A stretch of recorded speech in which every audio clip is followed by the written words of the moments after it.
Assalamualaikum warahmatullahi wabarakatuh. Perkenalkan, nama saya Aska Faisal Ramadan. Saya dari Prodi Sistem Informasi. Di sini saya akan menjelaskan Pancasila dari masa ke masa. Pancasila, 5 butir mutiara yang digali dari bumi pertiwi.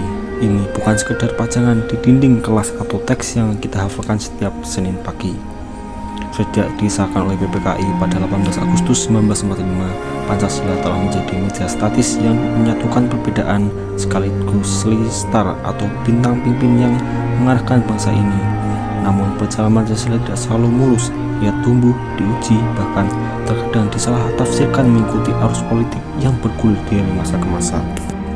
Di awal kemerdekaan antara tahun 1945 hingga 1950, bangsa kita berada dalam fase pertaruhan nyawa.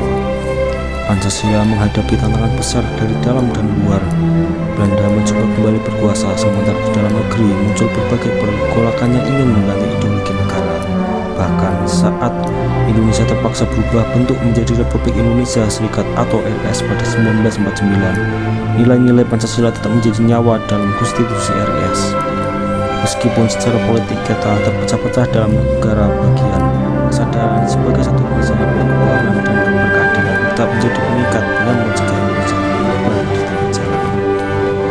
Memasuki tahun 1999, peta politik berubah dan menjadikan presiden Indonesia memasuki era demokrasi terpimpin. Di masa ini, Presiden Soekarno berusaha menyatukan 3 kekuatan besar dunia saat itu, nasionalisme, agama, dan komunisme, ke dalam satu wadah yang disebut Naskom. Sayangnya, dalam praktik ini Pancasila seolah-olah ditarik untuk membenarkan pemusatan kekuasaan. Perdebatan ideologis yang tajam di level elit politik membuat implementasi Pancasila menjadi sangat subjektif, yang puncaknya membawa bangsa kita pada peristiwa kelam di tahun 1965. Bangkit dari keterpurukan tahun 65, pemerintahan Orde Baru di bawah Presiden Soeharto hadir dengan slogan melaksanakan Pancasila secara murni dan konsekuen. Stabilitas adalah segalanya. Pancasila kemudian ditetapkan sebagai asas tunggal bagi setiap organisasi di Indonesia. Pemerintahan juga meluncurkan program penataran P4 untuk menyeragamkan pemahaman seluruh rakyat tentang Pancasila. Namun di sisi lain, Pancasila juga kerap digunakan sebagai alat untuk membungkam kritik. Siapapun yang berseberangan dengan kebijakan pemerintahan seringkali dianggap tidak Pancasila.